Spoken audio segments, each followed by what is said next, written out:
The meeting will come to order. It's Tuesday, September 10th, 2024. Welcome, ladies and gentlemen, to the Newburgh Board of Education meeting. Will everyone please rise for the Pledge of Allegiance, led by John DeRay.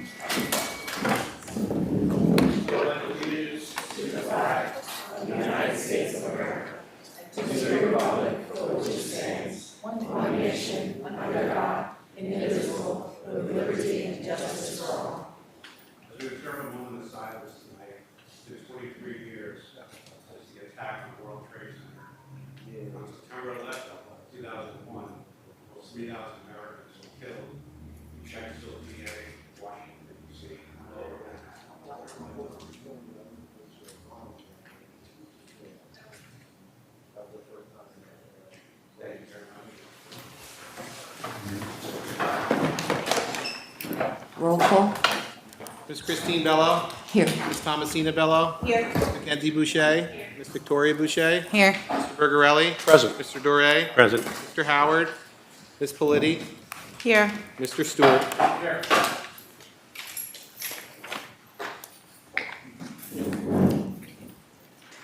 Okay, public comment on agenda items.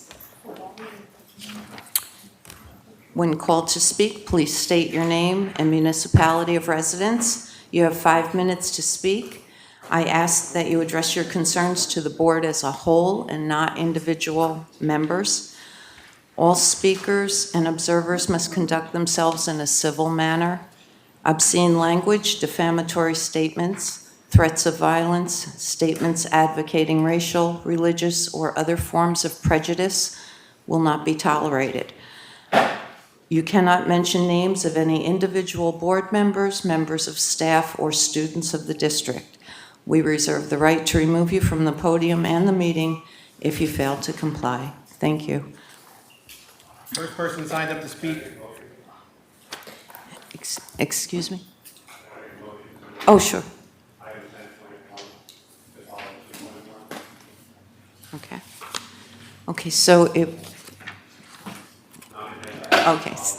Okay, so we'll have a second. Second.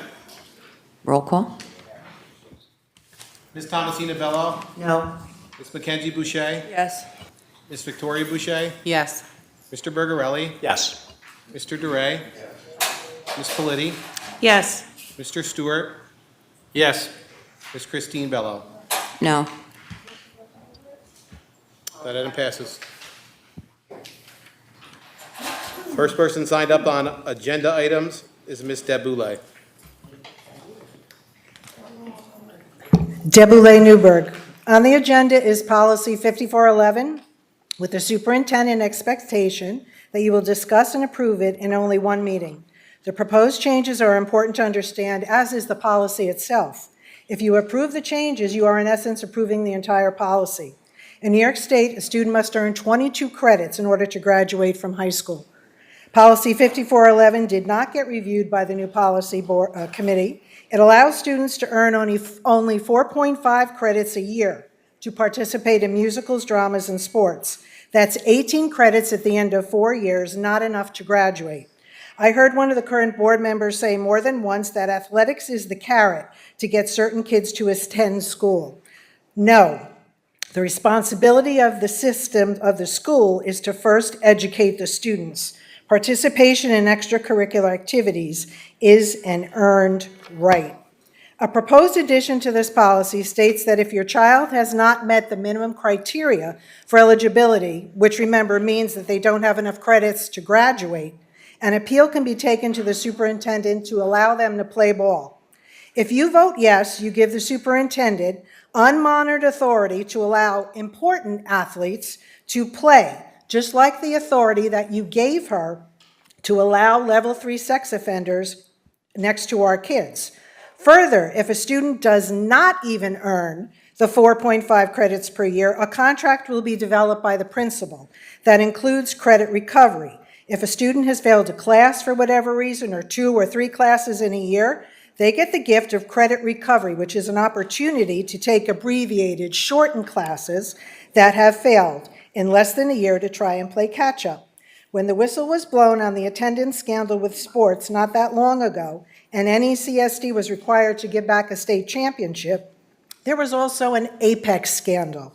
Apex is a credit recovery system. It was a purchase system where a student sat in front of a computer and listened to abbreviated instruction, and then at the end of the unit had to take a computer-generated test. If they didn't pass the test, they were given repeated chances to keep retaking the same test. Kids in credit recovery sat in a room with a certified teacher monitoring screens, and the teacher had to reset the test in order for the student to retake it.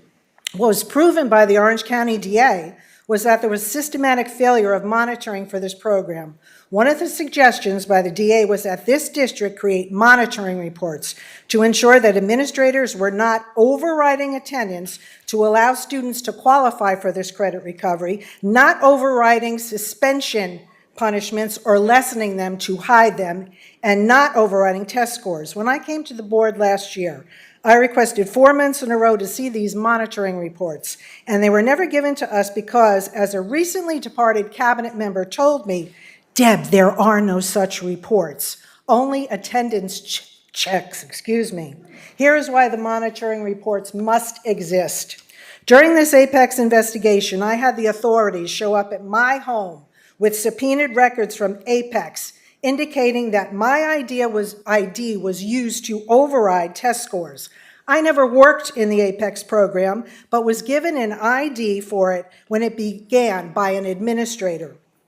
I proved that I was working with homeless students in an after-school program at the times of these irregularities and not at NFA North working in credit recovery. Who allowed students to take a computer test 1 minute and fail with a 0, and then the next minute earn a grade of 100 using my ID?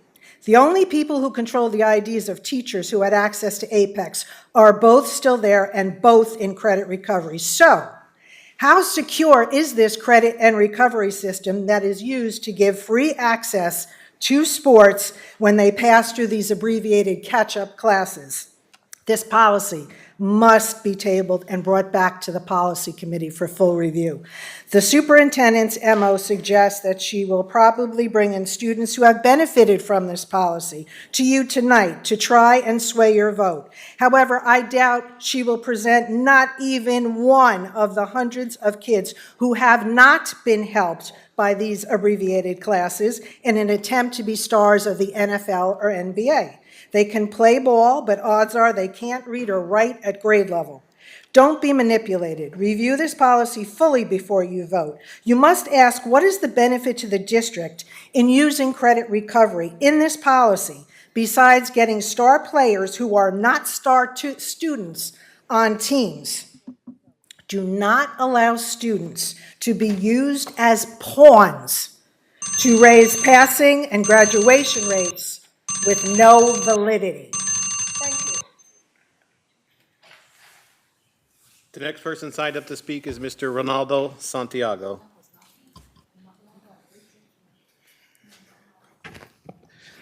Good evening, members of the board. Tonight, I would like to just draw attention to the Assistant Superintendent for Human Resources section. Now, primarily my concern is within this agenda item and also the agenda item from the previous special meeting. I noticed that we are losing, due to resignation, a special ed supervisor and now another special ed teacher. I would just like to say, when I had discussions with the SPED department before, I know one of the things that they spoke to was the problem in hiring. And now here we are, first week of the year, and we are losing to not just new SPED teachers, but a SPED supervisor and a SPED teacher. Now, I speak from the perspective as a parent who had to pull my exceptional learner out of district because he was behind 2 grade reading levels. Thankfully now, in the private institution I have him in, thankfully now that boy can knock out a novel in a day, which he has. And I'm very thankful for his progress. But from what I've been told by this board, it's not that we have a lack of resources. From what I've told, the money is there. We're not broke. We just raised taxes. So that tells me the problem is not financial. Now, whether the problem is not enough personnel, personnel not getting the support they need, obviously that is for the faculty to determine and address. All I know is, especially with reading the literature that was provided in this transition to the multi-tiered support system, I do know that there are children being pushed out of, and forgive me if I forget my jargon, but essentially students pulled out of classes that are no more than 18 students into ICT classes that are now, you're talking up to, I believe, somewhere 24, 25, 26 children with less teachers, less teachers' aides, essentially less support. And in doing so, not only is this creating a situation that hamstrings our special education students, but our teachers are not getting the support they need. You're burdening teachers with dealing with more IEPs than they're used to. And if we are not supporting and setting up the teachers for success, well, that trickles down to our children. And from the literature, again, provided by the district, you're talking about an 18% chunk of our student body. That's sizable. So I would just ask that in losing these personnel, that and if there is still existing a problem with acquiring special ed teachers, this is a situation that definitely needs attention and definitely needs a watchful eye to make sure that this situation does not balloon into a full-blown catastrophe. Thank you. The next person signed up to speak on agenda items is Ms. Tracy Wallace.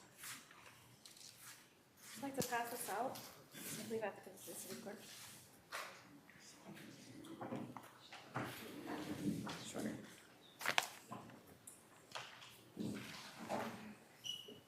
Thanks.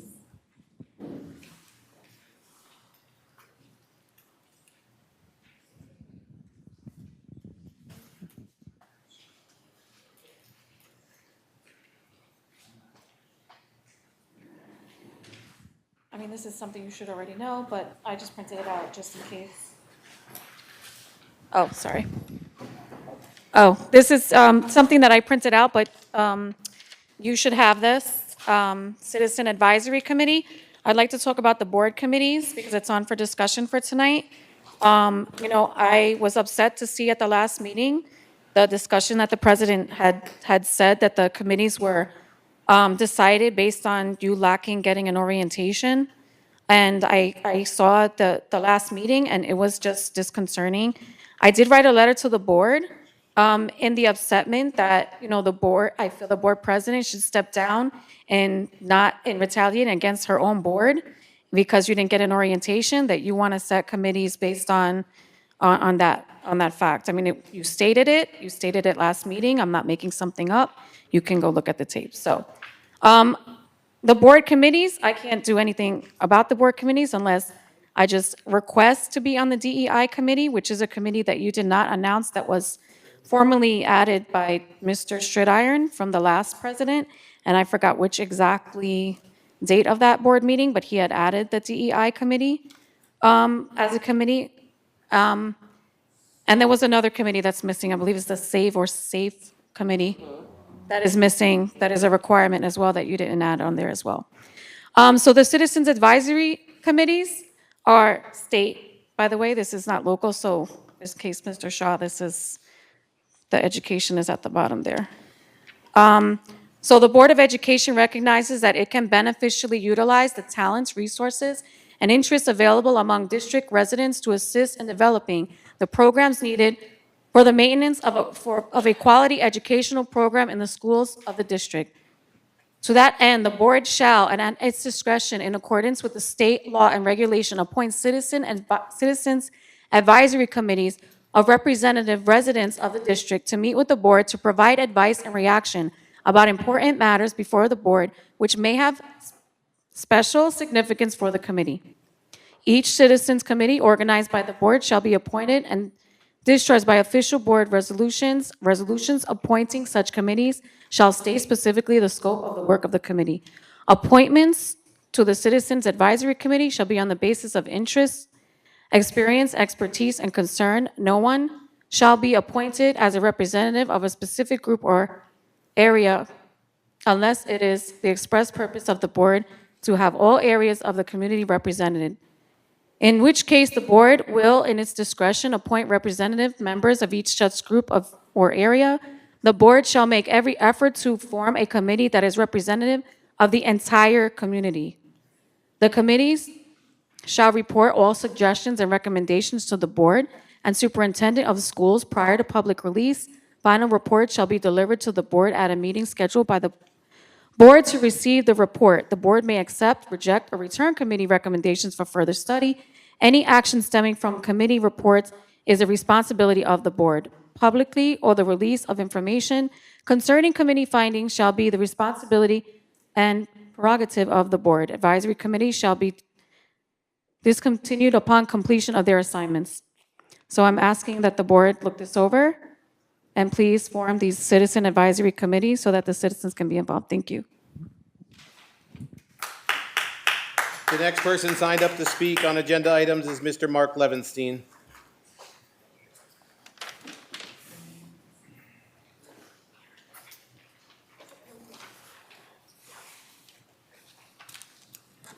Thank you, Madam President, Board of Ed members.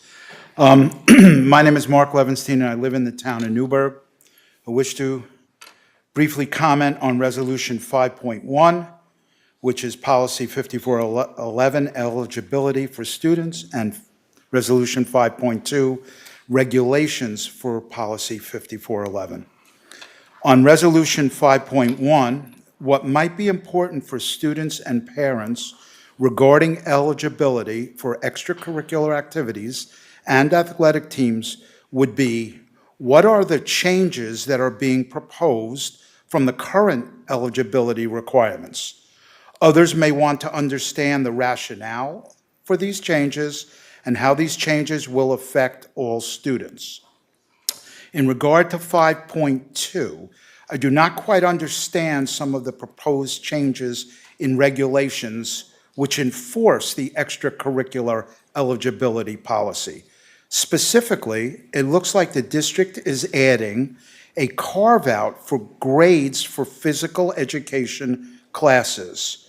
One might question why phys ed classes are considered different than an English class or a math class for eligibility.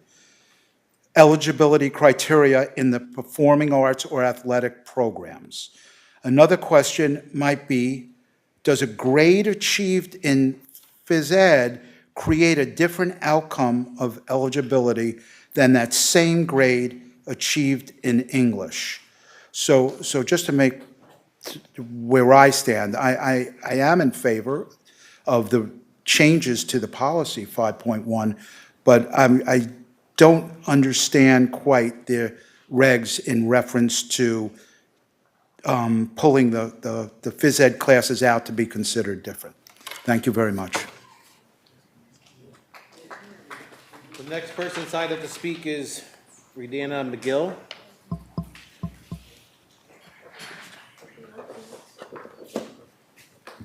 Hi, my name is Rihanna McGill, and I do attend NFA Maine. I had tried out for varsity cheerleading. I'm talking about the 501 policy for eligibility. I tried out for varsity cheerleading. I had made the team. However, I was informed that I am currently ineligible to participate due to my attendance. Over the summer, I worked hard to prepare for the season. I never missed a workout. I also saved up $300 for my cheer expenses. I also passed all of my Regents tests that I need to graduate. And I have all the credits that I do now have. I have to get some more for my senior year, but I have those. And I have also spoken to my counselor. And when I was in the school for I think it was third quarter, he had said that I wasn't able to drop a class, which I was really uncomfortable with being in. So I decided to just go to the library so I can just do some other work. I did do the work that was in the class though. I just I felt very uncomfortable. I spoken to, I think, my administrator, but I wanted to speak to my administrator, but he was out of office due to an injury. So I didn't know who else to speak to. I'm not from Newburgh, so I don't know much about the district. I was informed that I wasn't able to go to cheer camp, after the fact. I had multiple conversations with people, and I also had consulted the Board of Education because I wanted to cheer for my senior year. I have never participated in any sports because I wasn't able to do anything. I didn't know anything about. I also did not know the eligibility of how much attendance that I needed. I did know that it was based on my grades too. Before the summer, I had spoken to my guidance counselor about the attendance because he had told me before the fact, and he said that my attendance was an 89. And based on that, I believed that I could try out for cheerleading team because they said it was 85. So that by the time I was at the bus getting ready for cheerleading camp, he sent me an email saying I wasn't able to go because my attendance was an 82 after he had told me it was an 89, and I was green. I think that's really it. I'm sorry. Thank you.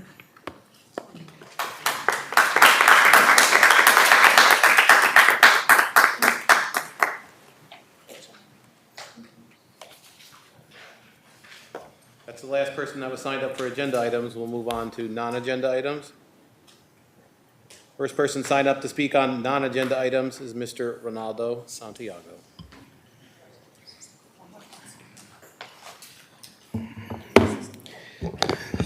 Good evening again, members of the board. Non-agenda items, let me just say this. I've addressed this board several times, and I appreciate all of your efforts. Today, I come to you with righteous anger. And I say that because my oldest, who just graduated NFA, who was moving on to college, went to her first day. She went to her first week of college. She was happy. She was excited. Then she found out that she was dropped from all her classes. Now, we made sure that we did everything on our end, financial aid and whatnot. She was dropped because the financial aid had been going through it. Upon investigation, we found that NFA Maine had never sent her transcripts in a timely manner. And it got to the point where we had to have the transcript physically delivered to us so we could get it to the school. Now, my daughter, she has dyslexia, she has her own learning problems. Now, I have to make the decision to put her behind the 8 ball, 2 weeks behind, because now that they've gotten the transcript, they're still processing time. But for some reason, the guidance office could not accomplish this mission. Now, I would normally write this off as a one-off. However, I have observed this child try to get in touch with her guidance counselor over and over and over again, and seeing her constantly be rebuffed, be ignored, and be pushed to the side. Now, I can only imagine I can speak intelligently to her situation, but from what I've heard, she's not the only one who had to have their transcripts physically delivered. I'll caveat that with, I'm not sure about that. Again, I can speak to my situation. But that is a problem that cannot stand. You're having students get dropped from classes, crossing all their T's, dotting all their I's, when a simple document that's supposed to be delivered could have been delivered by the guidance office. I'm not here to point fingers. I'm not here to say your fault. I'm just saying it has to be fixed. I am a solutions-oriented person. Heck, we even had the same kind of catastrophes happen with transportation in the beginning of the school year. And I'm pretty sure that the members of the board know, I'm sure they've heard horror stories. And one thing I've heard constantly, and I'm not saying that the board has said this, I've heard constantly, well, it's like this year after year after year.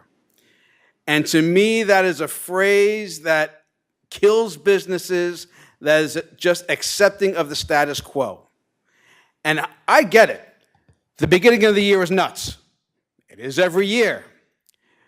But who is sitting down looking at these processes and finding out where the breakdown is? Now, I'm a technologist by trade. We are problem solvers.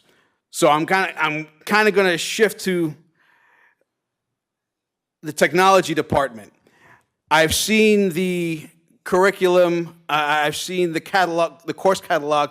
You have kids coding programs. Heck, we can kill a couple of birds with one stroke. Give them a year-long project. Code a program. What happens when someone gets a form? I'm speaking as to debacle in transportations, as they lost forms, people aren't notified. It's essentially the problem is communication.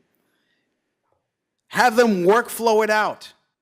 Now, am I saying the kids should solve this? Well, I will put nothing past the ingenuity of our children. But heck, even whatever they come up with can inspire a faculty member to come up with a solution. And you can have children be involved in bettering their district, bettering their community. We need to do something because the status quo cannot stand. We cannot be running around putting out fires like firefighters with no heads, because the transportation problems are still existent. Obviously, we're very early in the year. Thank you.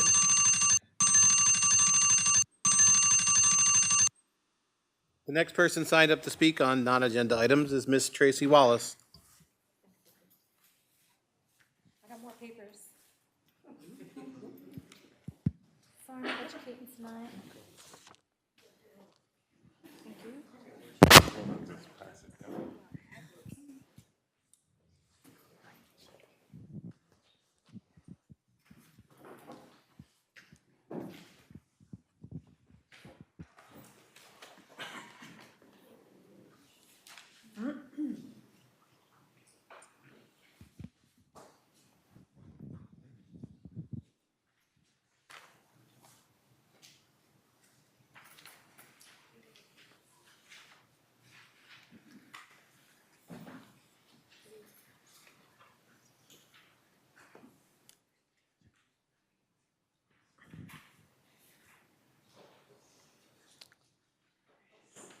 Okay, should I give you a minute?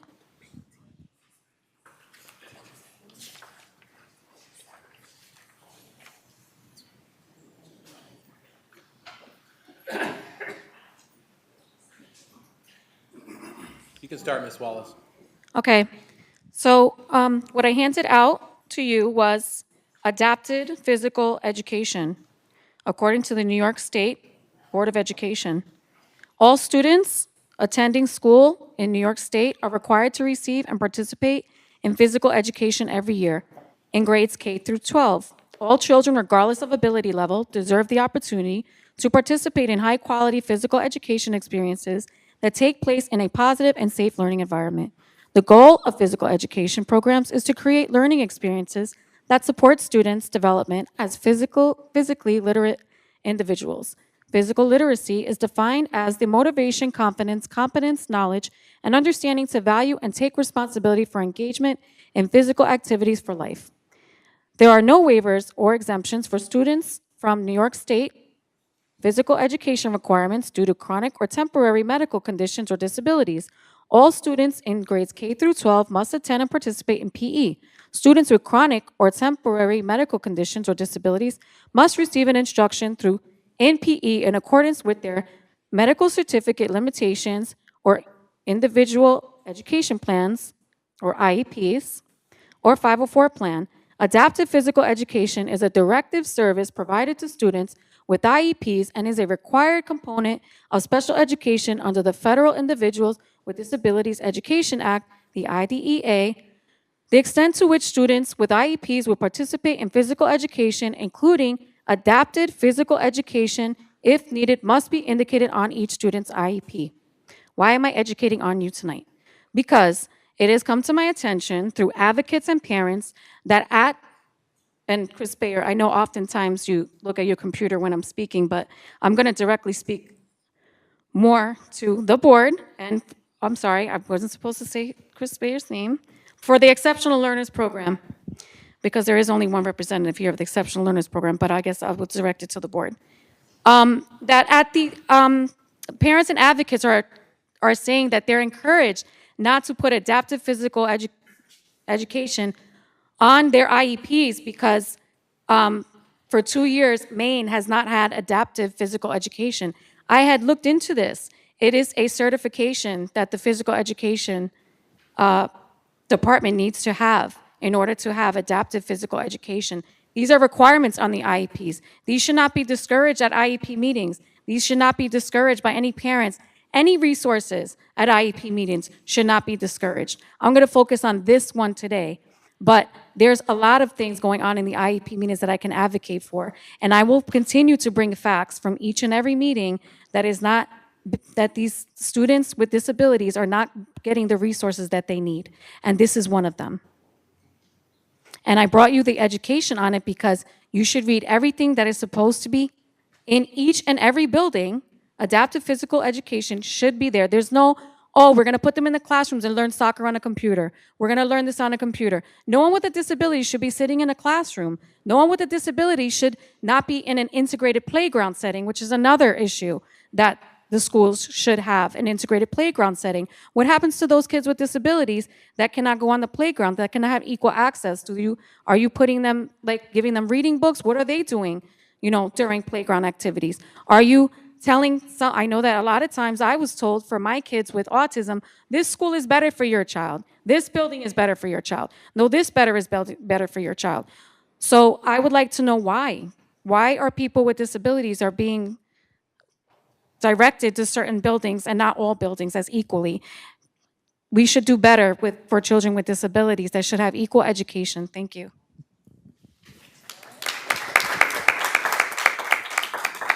The next person signed up to speak is Mr. Akir McNeil.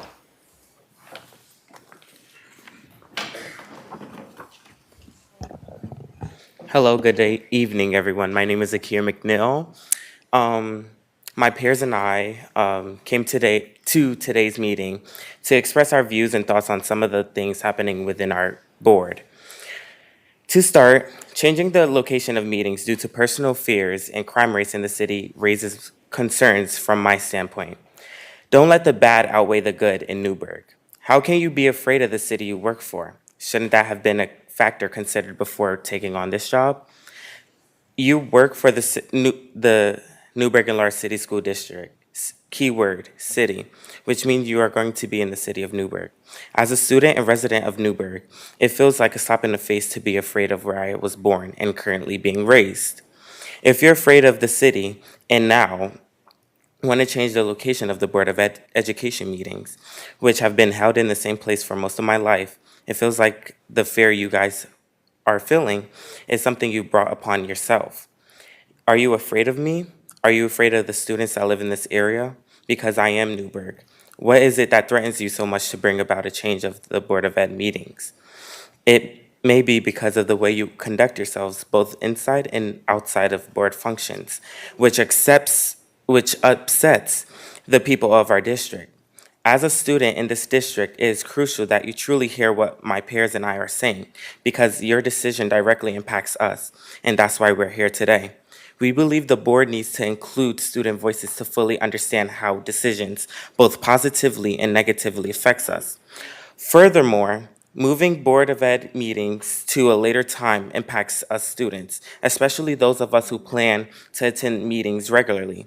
Personally, I'm on the track of graduating high school with 30 college credits, culminating those credits from Syracuse University, Marist College, and Mercy University.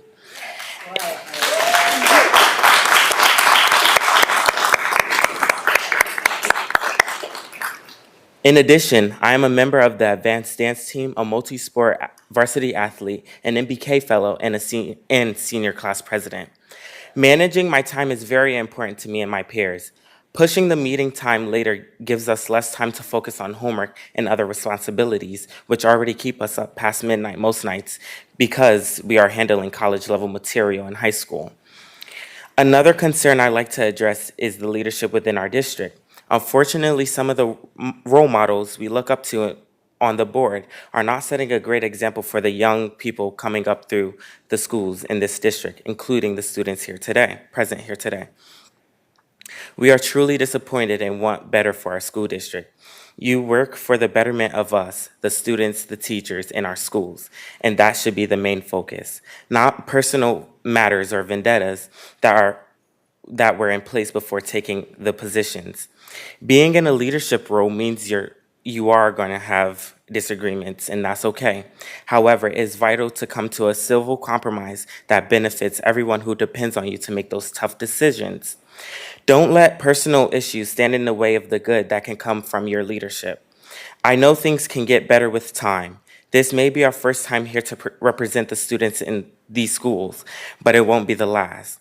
All in all, we students hope that our words and feelings encourage you to become better leaders for this district. And those who have been, thank you. Thank you for your time, and I truly appreciate you. Let's push to defy the odds and negativity placed on us from the outside. We are strong, we are Newburgh. We are in this together, every go back, every day. Thank you, guys.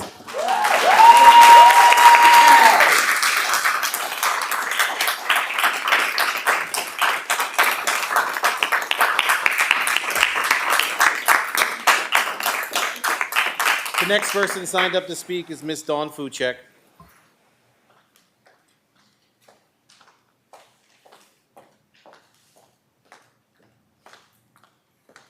Good evening, members of the board and central administration.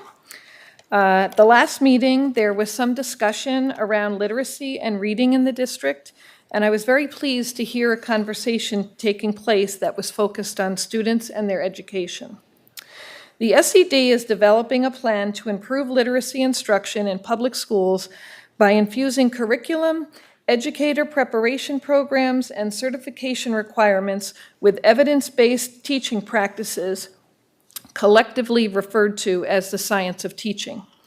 The steering committee overseeing this initiative gave a progress report on their efforts at the Board of Regents meeting in June. An action plan was supposed to be developed over the summer. The state budget approved by New York lawmakers directs the state education department, the SED, to provide school districts with instructional best practices for the teaching of reading in grades pre-K to 3 by January 1st, 2025. The legislation states that the methods must be based on the science of reading. This same agency has also announced that it is developing a literacy initiative for grades pre-K to college that draws upon the science of reading. My question as it relates to everything that I just spoke about is, would it be possible at a future board meeting for there to be a presentation on the district's plan to address reading and literacy as it relates to the information and initiatives that are coming out of the state education department? I think it's important to share plans that you have in place that will ensure the success of all students in the Newburgh and Large City School District. The other thing I wanted to speak briefly about is the new APPR law that has been signed by Governor Hochul. This new law returns teacher and principal evaluations to local control at the district level. The new system will allow districts and BOCES to negotiate their own performance review plans with local bargaining units. The plans will not be required to use student performance measures. The plans must be approved by the state education department according to multiple measures aligned with state teaching and leadership standards. Districts and BOCES will have 8 years to transition to the new system, which will better serve educators, students, parents, and school communities. I certainly hope that it doesn't take us 8 years to get this put in place. This new law returns teacher and principal evaluations to local control. The evaluation process will be determined as part of collective bargaining, which means that unions and educators will have a seat at the table when evaluation systems are being determined at the district level. This law eliminates the requirement that evaluations be tied to student performance metrics like test scores. For districts where scores and evaluations are delinked, this means no more teaching to the test. This is a huge victory to be celebrated.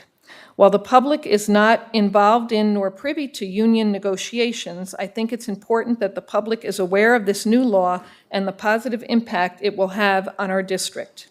I hope that the appropriate discussions have begun here in Newburgh to implement a new APPR plan that is in the best interest of our educators, our students, and our district as a whole. Thank you. The next person signed up to speak is Miss Emily Garcia Otero.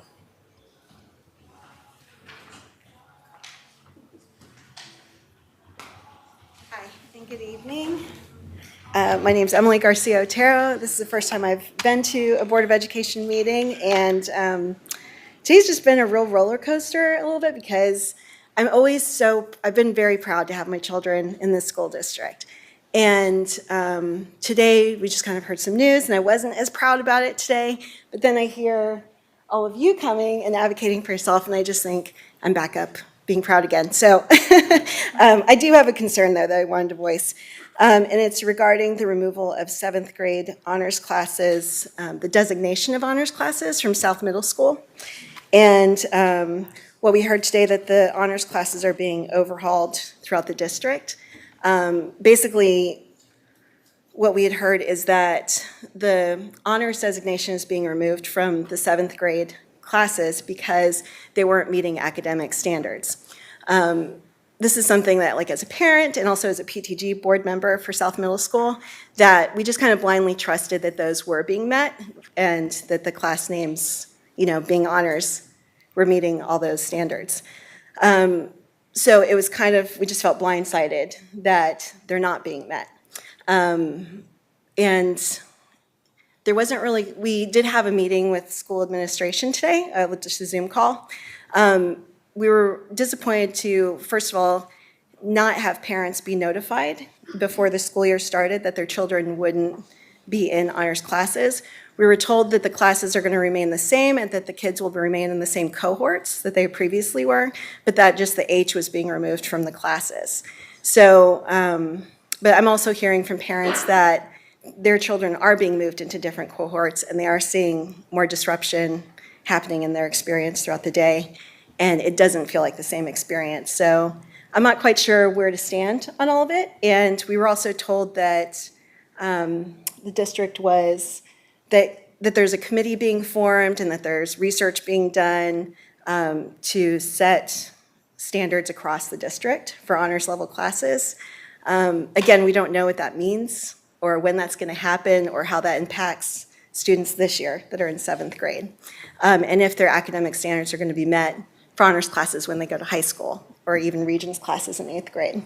So again, I'm here just as a representative, as a parent, and as a PTG board member, and these two women here are also on the board with me as well. And did you guys want to say anything? Good? Okay. So that was it. So basically what we're asking for is just clarification of how these standards are going to be met. And also, we'd like parents to be officially notified, like formally notified of what's happening with the classes and this honors designation. And then as another topic, I just also wanted to request notification of when the National Junior Honor Society membership fees will be paid throughout the year, because for the past couple years, the deadline has not been met. There's a scholarship that's available from the National Junior Honor Society. That deadline is in January at the beginning of the year. And we were unable for the past couple years to meet that deadline, so the children missed out on, it's like a $500 scholarship opportunity. So we just wanted clarification on when that will be paid, and hopefully at the beginning of the year as well. So that's all. Thank you very much. I appreciate the opportunity.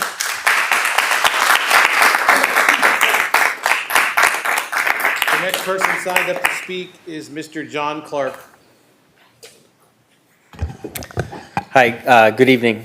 First of all, I want to say thank you. My household knows well what it means to donate your time and commit to leading our community. And so I appreciate that. We moved here about 11 years ago, and with a toddler and an infant. And the school district, in my opinion, has been just a shining jewel of the community. We've dealt with special education, and my youngest is in 7th grade now at South Middle School. And I'm here to represent him and to express his anger and frustration and disappointment about not having an honors class. The first thing he said after the first day of school is, "Dad, there's no honors this year." Another parent arranged to have a meeting with administration today, and I asked my son before he went to school, I said, what do you want me to convey in this meeting? And he said, "I'm angry." He said, "I worked hard all last year to get into honors classes so that I could be challenged and enjoy school. And instead, it's the same thing." He's like, "We went over subtracting integers today in math." Subtraction. Kindergarten, 2nd grade, maybe. We have other types of exceptional learners in this district, and not serving our smart children disengages them. It makes them bored. They start to misbehave in school. We have a problem, and I applaud the district, and I hope you follow through on making good on real firm requirements for honors classes, which includes a contract or something apparently, which is needed. But to remove any external pretense and requirement for challenging our children in the classroom, I think is a misstep. We chose South Middle School because our friends had glowing things to say. And our experience has been that there is a true tenacity and grit of the teachers there. And I would like to trust that every teacher is bringing that every day. But we've come to find out my son's 7th grade math teacher is moving to the high school. And she has a special education background, which is great for a honors cohort that's not honors. But we trust that these teachers bring this intrinsic motivation to challenge our students and differentiate the learning. I work for a highly regulated industry. I work for the aerospace industry, and I see and I know firsthand intimately how human factors come into play and not meeting requirements. And when we don't have these structures in place, you're failing our children. These children can achieve more. We have made great friends with the families and the children that are in my son's cohort. And there are truly exceptional kids who can do amazing things far beyond what I could do. And we're just trying to get by so they're not bored. I was like, well, try to excel at band this year because, eventually the school system will catch up with your ability. That's crap. It's total crap. This is why people seek out private education. I'm a public education advocate. I graduated from public school in Illinois, went to the University of Illinois. There are few people who've taken more math classes than me. And I see the potential in these kids, and we're failing them. It's not equity for these kids. We're not being equitable for these children. We are removing their opportunity to excel and achieve more. That's all I have. Thanks.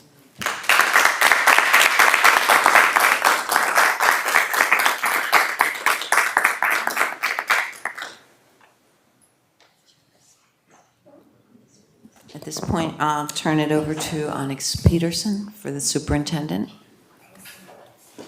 So this evening, for the board, we have a presentation on our MTSS presentation. So I'm going to hand that over to Mr. Bear and Mr. Jernigan.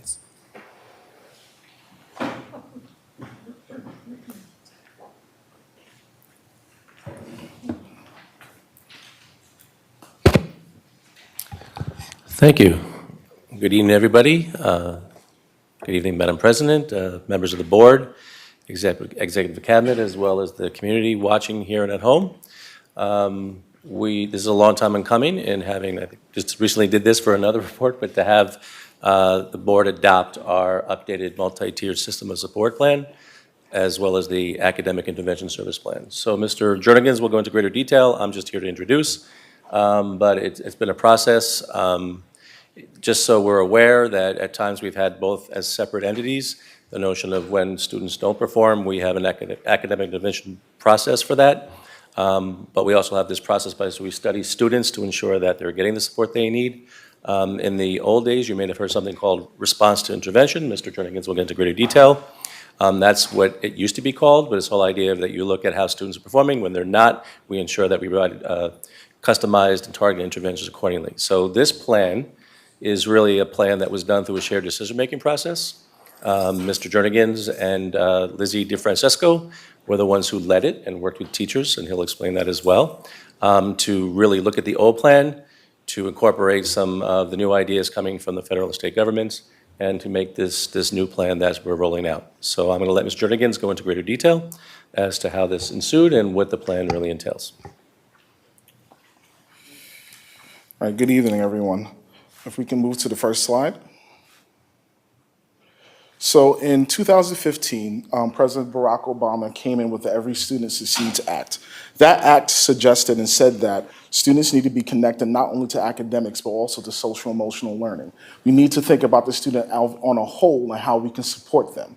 So with that understanding, we decided that we had to update our response to intervention plan that was last voted in 2021 and move it into the multi-tier systems of support. I'm going to try to refrain from using the acronyms of MTSS and RTI as much as possible so we can keep from teacher talk as little as we can. So New York State Department of Education also in 2023 decided that there was a plan and a step in a process of how we would create the multi-tier systems of support. So we followed that outline to support how we structured this by working with not only just teachers, but support staff in the building and administration on the steps and processes of how we support kids in the classroom. Next slide, please. Now, if you look at what a multi-tier system of support is, it's a multi-tier system support wraps around an entire student as a system that as a system level structure. So what do we mean by system level structure? That means that all the participants in the school building help support the student in their learning, their academic growth. So the first part of the tiers that we have is tier 1, which is 80% of the population. If you use research-based strategies, that impacts 80% of the population. They'll understand it, they'll get that understanding of how to work academically. But you move it to the second tier, which is 15%. That 15% of students sometimes have a struggle with understanding some of those academic sources. So you work with a smaller group of students to impact them to make sure you are able to support their learning. And then you have tier 3, which we'll talk more about how you impact individual students. Can we move to the next slide, please? Now, in comparison to the old RTI plan, response to intervention plan, and to the current multi-tier system of support, if you look at it, it used and utilizes a multi-tier system approach, provides a continuum of support based on the severity of student needs. It uses universal screeners. Those are all things that are common in using those research. But where it steps a little further is it goes into fully address the social emotional supports of the students. That's the area of where we want to really target and impact students. We have the strength of the academics, but we also want to pull in that social emotional structure so we're supporting a full student. Also involves all critical stakeholders for the success of the students, including educators and community members. So that means that even everybody from our pupil personnel staff to other teachers in the school building can help and support students grow, and having that conversation about how do we move forward and how do we support these students in these short conversations. You can move to the next slide, please. Now, here's where we get into the meat and potatoes of the idea. What are tiered supports? If you look at the way that it's structured, tier 3 is individualized supports for students. What does that individual student need? How can we support them, and what resources do we have around us to support that student? Do they need to speak to a a social worker to talk about their needs, how they're feeling social-emotionally. Do they need to speak to maybe a music teacher because they connect with them, as when we have one of our students that connects with dance? How do we support and connect all those things together to make sure that that student is able to succeed and be appropriately educated in the classroom? So target and targeted supports for Tier 2. Tier 2 is that group that just needs a little bit more support in the classroom or needs a little bit more support around the school. The young lady spoke about she didn't feel comfortable in certain situations. That's a Tier 2 support. How can we speak to that child and ask them what supports they need to make sure they get back to that classroom or find the supports around them that they can get? And Tier 3 is what we universally get. So I'm doing a Tier 3 right now. I'm universally speaking to you and educating you as a large group. So I'm not going individualized. This is a large group concept. So that's how teachers usually teach in their classroom, to support ideas and how they deliver instruction. Next slide, please. Here are the areas of support when it comes to multi-tier systems of support. You can work with organization, behavior interventions, and instructional strategies. Instructional strategies we've strengthened through the years. The behavioral supports are the areas that we want to move forward with our students to make sure they're becoming well-rounded and becoming citizens that are academically supported and have the social-emotional connection to be able to interact with people in the community. Also with organization. Now, as a child growing up myself, I needed support with organization. Helped me out a lot. My first grade teacher used to sit down with me and help me put all my papers in my folder the correct way. That helped me helped me in life now as an adult, how I organize myself and put myself together. That is a multi-tier system of support. Those teachers, those people in the school building, the safety officers that are also in the building help support students in that manner as well. Connecting with them and making sure they have all those supports and organize and help students be in a thoughtful manner. And next slide, please. So we have the resources in our school district. We have a system called Panorama. In Panorama, we have the Tier 3 supports. If you notice, it has supports in attendance, behavior, climate. Climate talks about how we work as a whole entire group. So that's the thought process also of what's going into education. How do we function as a group? Not just how we learn as individuals. How do we learn as a group? How do we function as a whole and working together? It also has resources for ELA, mathematics, and of course, social-emotional learning. These breakdowns of these simple things are not there to they're not there to remove the curriculum, but they're there to support. So we say not to supplant the curriculum, but to support the curriculum. So these are not things that are total lessons. These are just activities that teachers can add on to their lessons to support students if they need Tier 1, Tier 2, or Tier 3 supports in their classroom. Final slide. And thank you, and that's the largest part of our presentation. Everybody have a wonderful week. I'm just going to make one brief comment, I promise, but thank you, nice job. So that describes what the process is. The larger document that you see that's on Board Docs really is I think it's 37, I forget how many pages, that actually lays out the process by which we review students. So you'll see protocols in there, there's a lot of hyperlinks. Mike is a guru at this, so they really reformatted it so it becomes very user-friendly. This is the plan that all the teachers and support staff will use going forward. So if you need a document to kind of really capture what a student's doing and what they may need, progress monitoring tools, it's all in there. So I really encourage the community and the board to really play around a little bit because it really is meant to be user-friendly and it really describes how we kind of lay out the supports for kids. We do have RTI chairs that are board appointed. I don't know if they're on tonight. They were there last time or this time I saw their names. We also have to change the name there. We're going to work to do so because, again, the new title is MTSS because it's much broader than just academics. It's the entire child, as Mr. Jernigan has described. So I really encourage you. We're going to work with FACE to really make sure we roll this out going forward so the community understands what this looks like for your children. So it just doesn't sit on a Board Docs, but it's actually a user-friendly, interactive process. Thank you.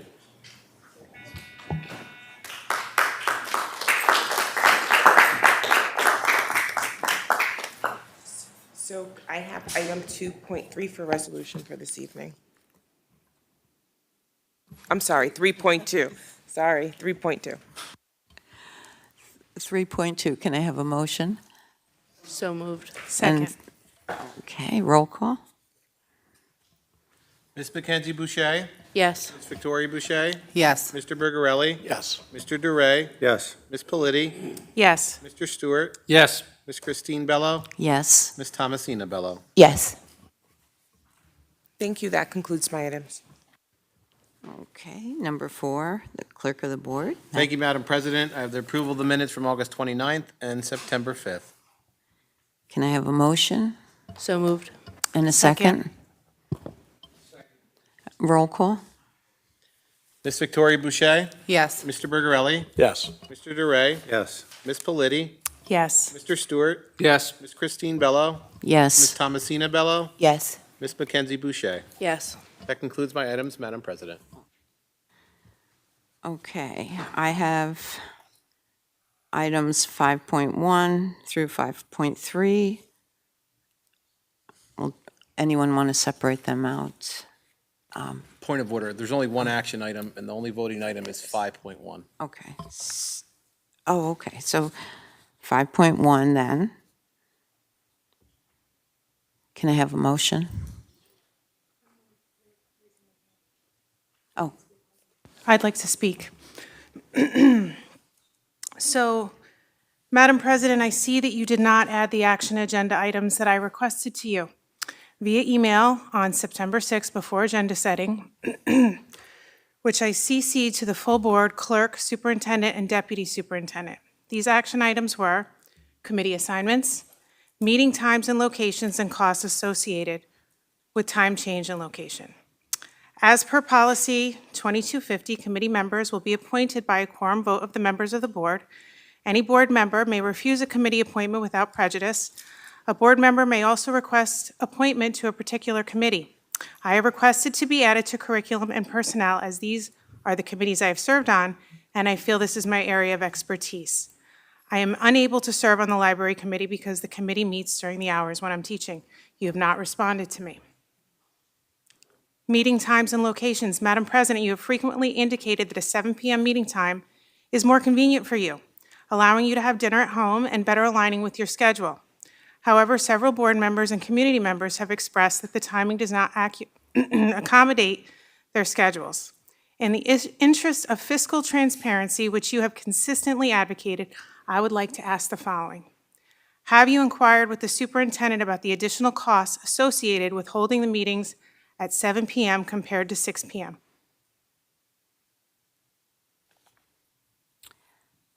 the meeting's at 7 p.m. It's a yes or no question. What's that? Have you inquired with the superintendent about the additional costs associated with holding the meetings at 7 p.m. compared to 6 p.m.? We have spoken about it, yes. Additionally, have you sought information on the costs incurred due to extended meeting durations, which have been a result of unpreparedness and lack of communication with the board on your part?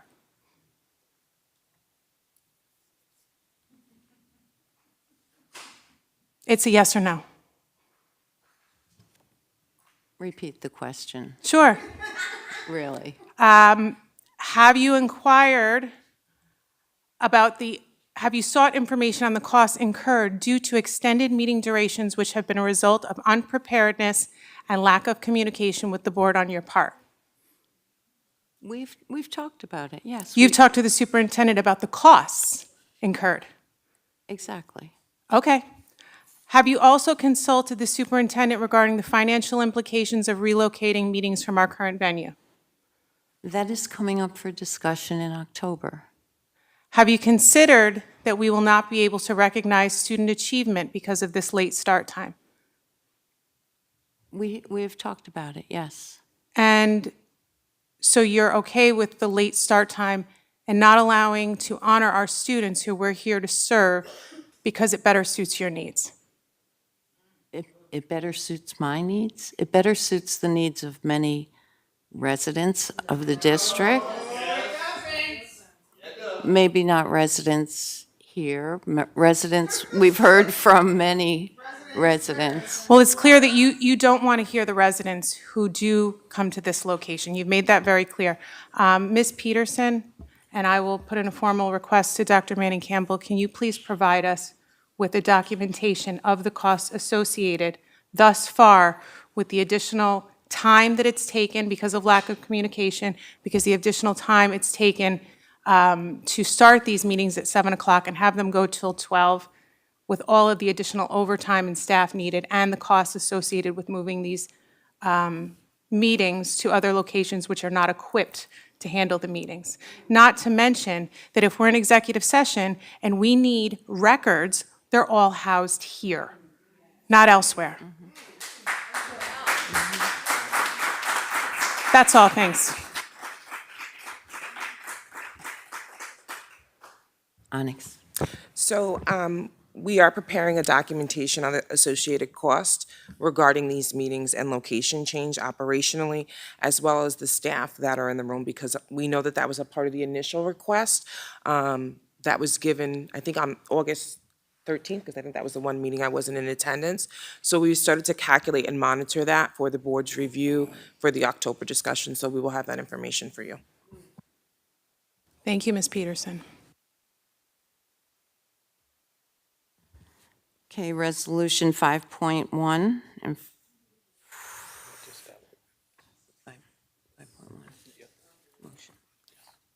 can I have a motion? I need a motion So move. and a second. Second. Okay, discussion.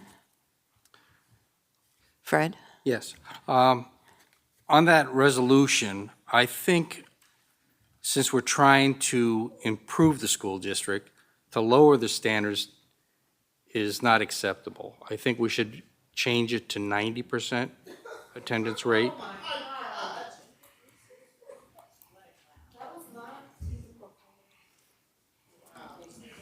Anyone else? Oh. Go ahead, Onyx. I want to respond to, there was several things that were said during public comment as well as the intent. I know that there was one public speaker that asked for what Dr. Manning was proposing as well as the executive staff regarding this policy. There are 2 points in which we have asked to change. We are not trying to change the overall policy. There are 2 points that were added to the policy in September of last year, which was student probation.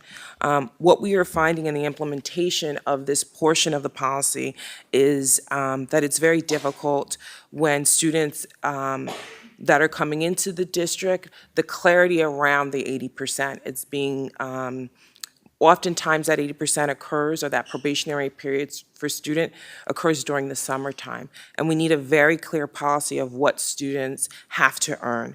When we're looking at this policy, I know a lot of speakers this evening were speaking about our athletic program, but this policy reaches far beyond athletics.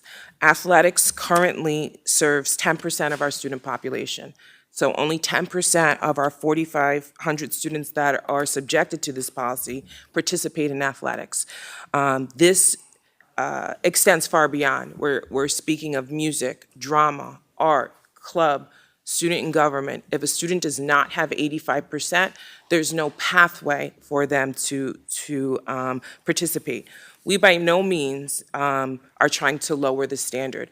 In fact, students that do enter into a contract with us, it is our expectation that those students have a 90% attendance. There were a lot of different pathways within this policy. This policy was worked on, and it's been the latter part in my previous role as the CIO DPO, along with curriculum instruction, the high school principals, as well as the athletic director, to really spend time on the enforcement of this policy and the development of reports and communications to family. We are actually, I would like to report to say that this year we've actually seen an increase in our full athletic participation. 40 more students have been able to participate because of the support that the athletic department and the coaches have been giving those students regarding participation and their knowledge and awareness of their academics. So what happens to the other 90% of students? We are well aware that we have a chronic absenteeism problem. How do we get them engaged if there's no hope for them to participate in anything? We do believe that if we are able to get those students engaged, in some instances, students have the academic credits, they are on track to graduate on time, they do not have behavioral issues, and those students are being excluded. And I don't know if that's the intent, and that's why we brought these two measures forward for the board. There is also certain situations where students and parents are being sent in circles because there's not a finality in the answer. And usually that finality comes from the superintendent. And in this current policy, there's not a route for us to do that. So what happens is parents are being kind of bounced around to get a final answer because, you know, and oftentimes what happens is they show up here at the board and they say, you know, what is the final answer? So we need a way to give our parents a final answer. So by no means, the only part of the policy that we are changing is the probationary portion of the policy. And then those students are going to be subjected to a higher daily average attendance rate. We have worked on communication reports. It's within a portal where students and parents can see their eligibility. Coaches are able to see a report. These are things that were not in existence before. We work with an internal and external audit to make sure that our participation and the accountability around this policy is solid. And it's been, you know, a painstaking and every year we kind of bring it back and we look at it. And in a couple weeks, I will be reviewing and asking the board to review another part of our attendance policy so parents have access to submit reports in a different way, and that will be before you. So we by all means want that rigor in the policy. Mackenzie. So just to clarify, for fall sport or music or drama participation, the student has to have maintained an 85 average in the entirety of the previous school year? Right. So in the construction of this policy, there was, the way the policy was written previously before working with the external auditor, it was quarter by quarter.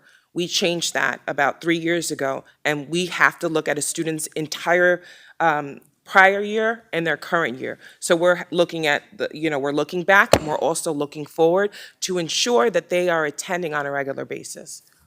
So, sorry, if we could just, I have a few like back and forth to just get to the bottom. So how often are students notified of what their attendance percentage is? Because as the student spoke over here, Right. she thought it was 89 and then it became 82. Right. So I'm assuming they want to monitor it for themselves so they can know if they can play a sport. So in conversations with students, I often, and counselors and as well as administrators, direct them to their student portal. So within the student portal, any student that has access to student portal right now can look up their eligibility. Any parent that has student portal can look up their child's eligibility. Sometimes what happens in the summertime is there's confusion of whether you're looking at the prior year or the current year. And that's why there needs to be clarification in the policy. Because the years roll. So we roll the report kind of midsummer, and that's where some of the confusion. So if we clarify what it is, it would bring clarification for coaches and students and parents. And then for winter, spring sports, it calculates for the beginning of the school year? Correct. So this only affects fall activities? So if I have a student, that was not participating and decided, oh, you know what, I want a winter activity, I want to be a part of student government, and I really wasn't involved in anything before, and you know what, I don't have that 80%. It is going to look at their current, so students would have had to be attending school on a regular basis. If they do not have the 85%, then we say, okay, if you have 80%, you can participate, but your daily average attendance must be 90% to participate. That's what the probationary portion of this policy states. Victoria. So I have this kind of threefold question. I hear the probationary period, and I hear what we're going to hold students' standards to when they do participate. So I understand how we have to afford students that opportunity. However, my blood is boiling from what I heard tonight from this student, because she used the word that she was uncomfortable in the classroom, and no one helped her. So now she's sitting here, a cheerleader, which I believe there was a football game last Friday. So did she get to play? No, she was told it was 89%. It's not 89, it's 82%. This is not a student problem, this is a process problem. And every time we hear this, which is more often than not, I'm now supposed to look at a policy, and it makes no sense to me. She clearly wants to play the sport. She clearly did what she had to do to get there. If she had an issue last year, why was that not addressed? Why was she allowed to sit in? She said she went to a library to do the work and had no instructional time. No one noticed that. She wasn't in school. She wasn't in the class. And then it comes to us, and we're supposed to say, okay, we're going to change the policy, do this, and that, and revise it, which is great to have the conversation. But has she been helped? Has she been told this will never happen again? She's a senior. We just ruined her first experience of anything. And that is a problem. That is a problem. It almost seems like we are sitting here and talking in circles instead of addressing the problem. I have a student sitting there, again, who did everything she was supposed to do. It comes down to her getting on a bus and being embarrassed and told she can't go on the bus because of a process issue from this district. That is what's not fair. That's what's not fair. Do I think students need to show up to participate? Absolutely. Do I think she didn't show up to not participate? No, I think she was uncomfortable and she chose to miss class because she was uncomfortable, and we did not fix that for her. So if a student does not feel safe, how are we supposed to, if she can't come tell somebody that? She said, I think, I wrote it down, her administrator was out on leave. That's not acceptable. We have the tier system. We're expected to counsel these students, but we can't, it's a problem. It's a problem. The issue is that she didn't show up because she was out running the streets or she wasn't doing something. She tried to go and she was uncomfortable. She voiced that and it wasn't fixed. So now, we'll talk about trauma. Why would she come to us for anything? Why would she go to an administrator for anything? It doesn't get fixed. That's what I'm hearing. And I think that needs to change. I don't know who that falls under, what scope that falls under, but she's a senior. She's graduating from this school, and the taste that she has in her mouth is that no one advocates for her, so she can't do what she wants to do. Thank you. Yeah, I just wanted to know, why wasn't this referred to the policy committee so that we could weigh the upside as well as the downside to it? So let me discuss the first thing. I think that equally, we were concerned about the process. We definitely put in procedures with Mr. Hodge and the principals regarding the situation, but you're right, there needs to be more, because though this policy is helping, addressing 10%, we have other students that are falling in between the cracks. And I know that some of the work within the high school that is going to be going on right now is for students that are not being heard and how they are being advocated on that level to get their needs met. I do think in terms of committees, we don't have a clear understanding of, at this time, certain committee meetings have not been set. So when we have a policy that is impacting students that we feel it needs to be addressed by the board, we bring it to the board. It's discussed in agenda setting and the reasons why we're bringing it to the board, and that's the process that Dr. Manning and I used.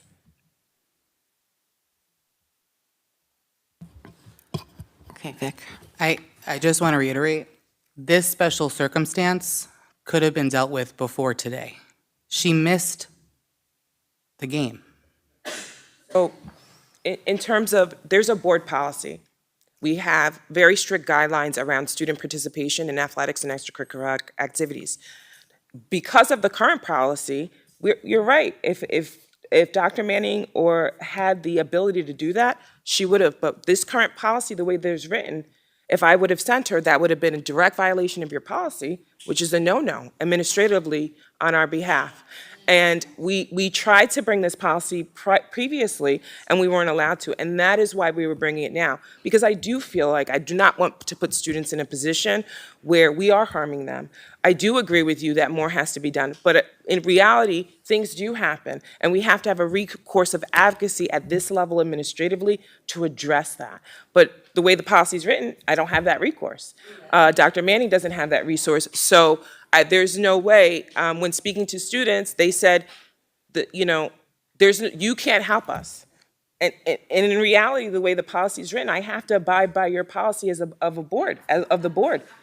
So this is the policy of the board, and I have to adhere to it. The coaches have to adhere to it. The principals have to adhere to it. And that's why we're asking for it to be changed.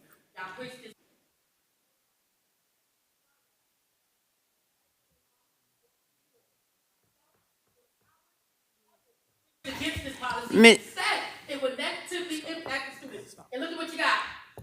Look at what you got.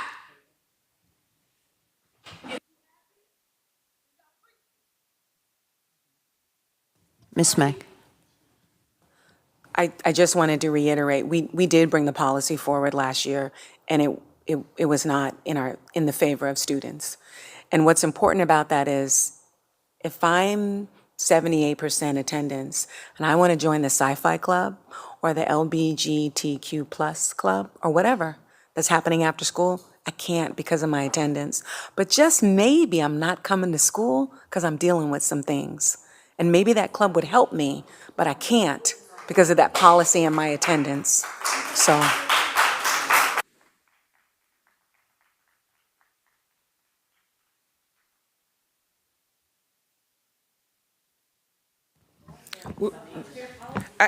And I also don't want the community, Dr. Manning has a high bar.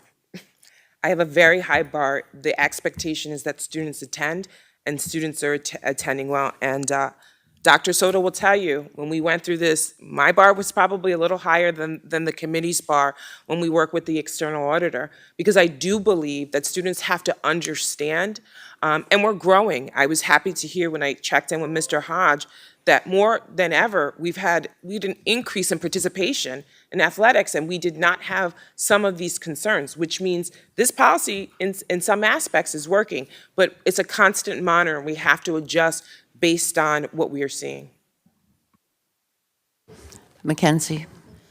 So I would be comfortable to amend if this was specific to this school year, purely because I think, as you just said, right, we have to look at how this affects long-term, and like, I don't know if it necessarily matters to read this school year, because if we review it in policy committee or whatever, it could come forth again. But I think if we are wording it specifically for the 2024 school year, 2024, 25 fall sport or musical drama, then at least it's specific to this instance, this year. And then going forward, we need to make sure we have systems in place so that students are apprised of what their attendance is at the end of the school year, whether that be an alert to their parents or like a report sent out to them, so that they know at the end of the school year where they sit, and they should be given maybe like a reminder every quarter to check their attendance. That way, they are aware of what they're able to do and can change their circumstance if they need to, if it's in regards to attendance. So, and placing that caveat within the policy, the fall comes very quickly. And what happens in this situation, if a student, a lot of the workouts and different participation for fall athletics starts in August. So putting that year in could also hinder again, because then I would have to bring it back and have the discussion, and then I still may have students in kind of the limbo land in terms of whether or not they can participate. We could definitely review it again in the fall. There's certain policies, this policy and 5100, we usually bring in the fall to review to see if there's anything that we're seeing operationally needs to be changed, and we could definitely bring it back at the same time.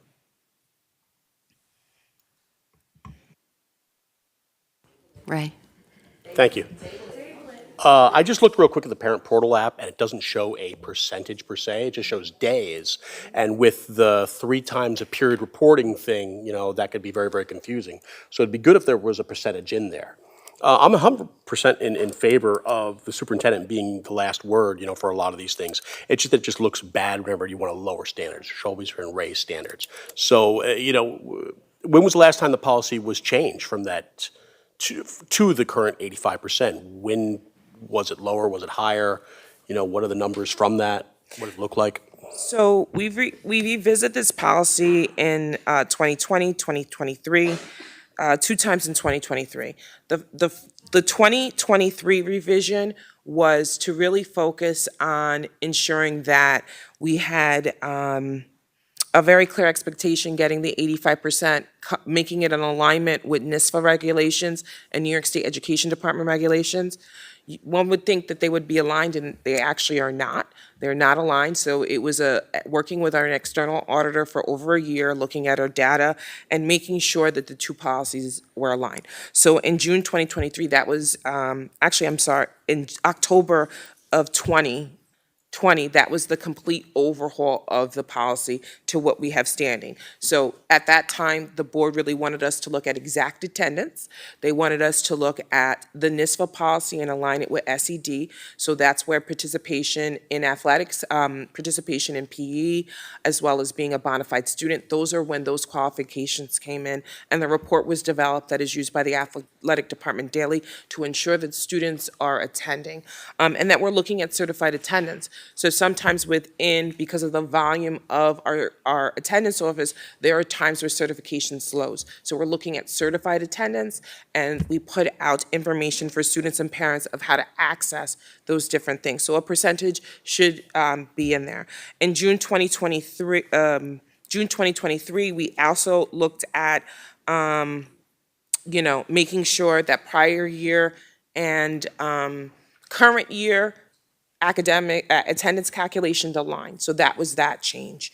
And in September of 2023, we added the probation because we had many students and parents that were stating that for fall athletics, especially, they were being put in a position not to participate, and they needed a method by which to appeal that participation. 5100 does not allow, after a certain amount of time, any changes to attendance. So if I'm a parent and my child was out in the beginning of June and I did not send a note, and then I have a doctor's note or there was a procedure, the principal or anyone else cannot change attendance. Attendance is closed at that time. So this probation was added to speak about students who could participate in that time frame. Thank you. Ms. Politi. So I just want to clarify before we vote. If we vote yes to 5.1, Resolution 5.1, this would ensure instead of an 85%, it would be an 80%, and the superintendent would be able to seek an appeal. Is that accurate? Correct. Okay. Victoria.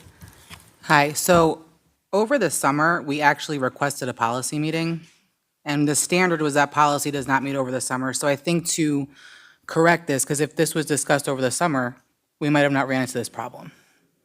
So I need to be very clear that we did request to meet, but it was not customary to meet in the summertime. So this could have been ironed out then. There's a few policies in there that I particularly wanted to talk about before the start of school. So if we can maybe revisit that for the next coming school year, I think that would be beneficial because we wouldn't be sitting here right now talking about it.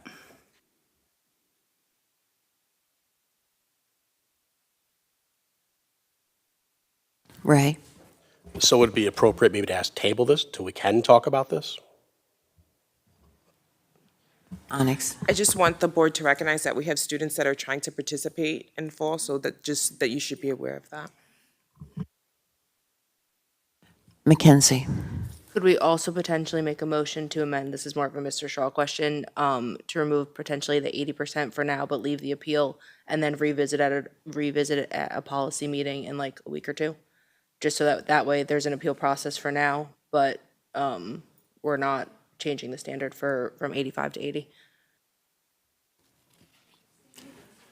The board can amend the policy, but to adopt it on the first reading, you'd have to have an amendment about the necessity to adopt it now.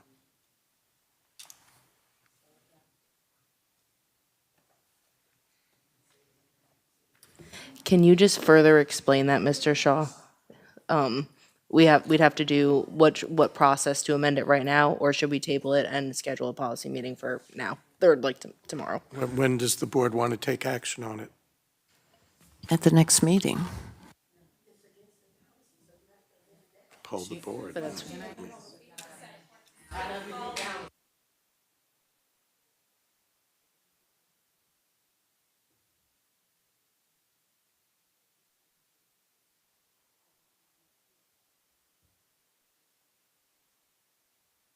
So, okay. So, in terms of the policy suggestion, we really do feel as an administrative body that in the event of extraordinary circumstances, a student or parent may appeal to the superintendent of schools.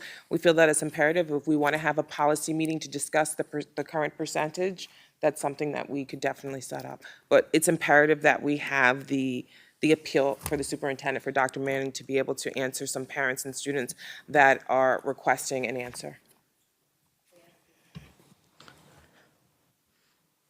Mackenzie. So can I make a motion to strike in the first reading, the portion that says for fall sports that's in red, but leave the bottom portion that reads in the event of an extraordinary circumstance? And a second.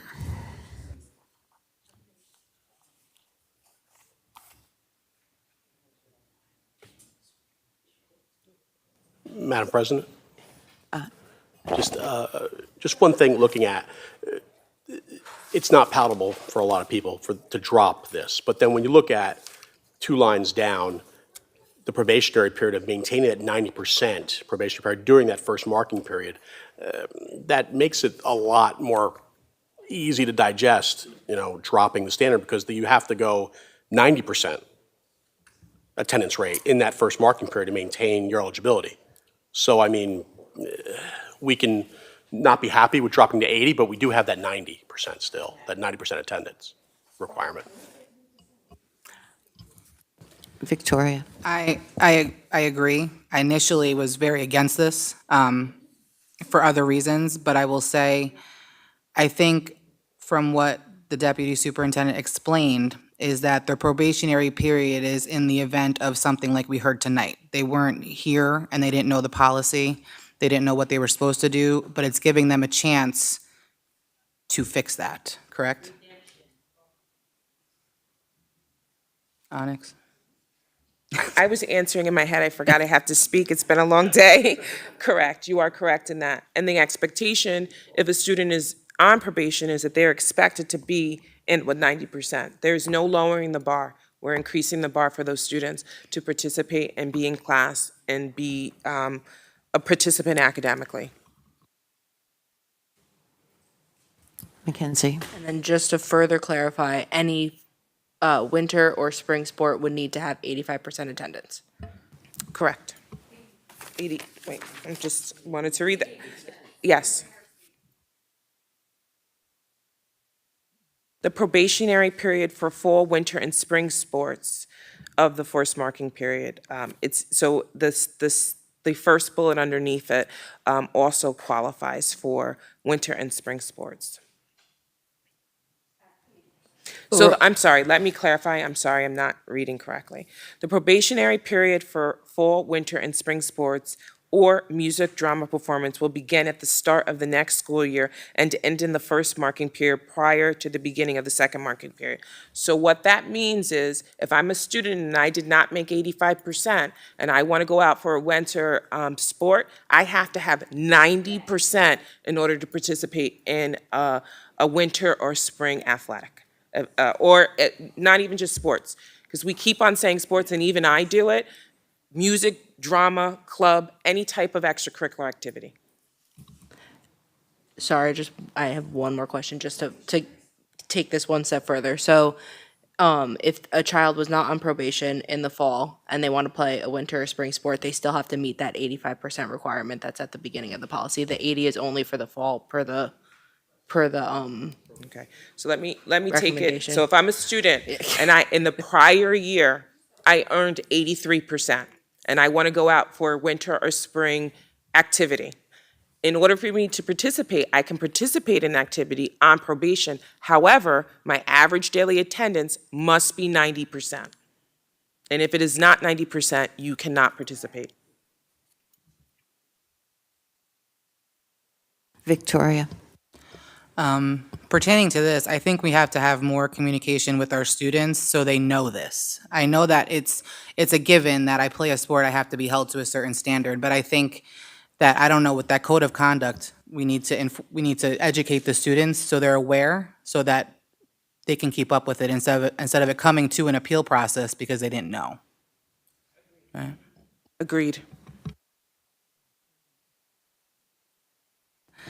Also, per Mr. Shaw, I would like to make an amendment to the resolution to add a clause, and if you can explain that, Mr. Shaw? For you to adopt this on a first reading, the board has to indicate that it's necessary to do so. That's from policy 2410. So that would be an amendment to the resolution.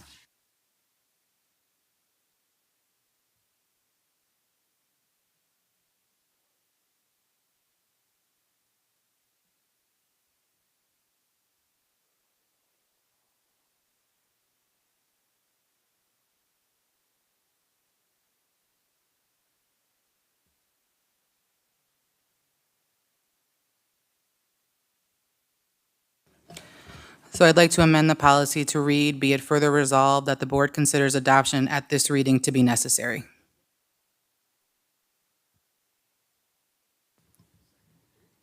Do I have a second? Second.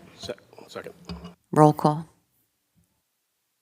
Roll call on the amendment, Mr. Bergarelli, Yes. Mr. DeRay, Yes.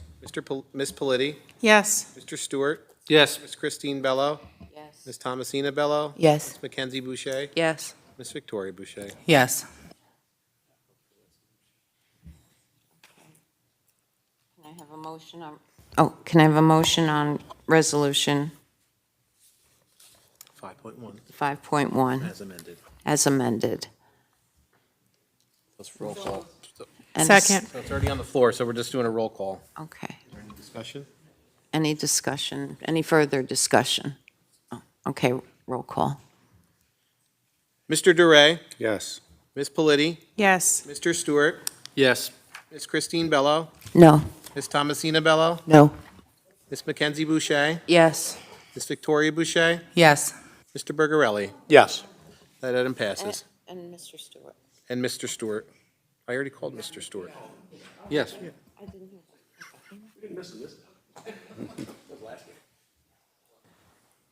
Okay, the next is the Committee of the Whole. Who is Victoria? Are you putting that, are you going to explain that? I can explain it, but I could also say I'm not for it. The way it was explained to me was that essentially we would have a workshop at a meeting and then vote after that workshop from the previous meeting. And in my opinion, that just extends the time, which we're all kind of not with. So I don't know if someone else wants to elaborate on Committee of the Whole. I just know what I was explained last week by the superintendent.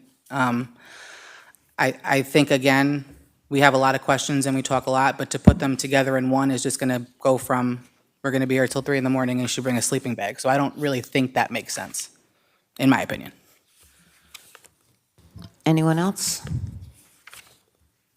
Okay.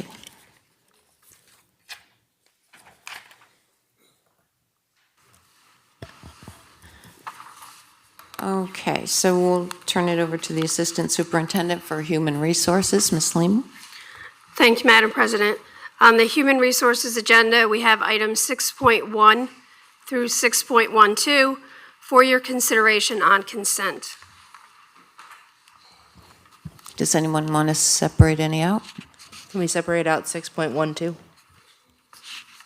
6.12. 12, she said already. Okay. 6.3. Is that it? Okay. So can I have a motion on Resolution 6.1 through 6.11 minus 6.3 and 6.12? Can I have a motion? Second. Second. Roll call? Ms. Politi, Yes. Mr. Stewart, Yes. Ms. Christine Bello, Yes. Ms. Thomasina Bello, Yes. Ms. Mackenzie Boucher, Yes. Ms. Victoria Boucher, Yes. Mr. Bergarelli, Yes. Mr. DeRay. Yes. Okay. Item 6.3, can I have a motion? And a second? Second. Discussion, Mr. DeRay? Yeah, could I request an amendment to Resolution 6.3 to table item 2 in 6.3?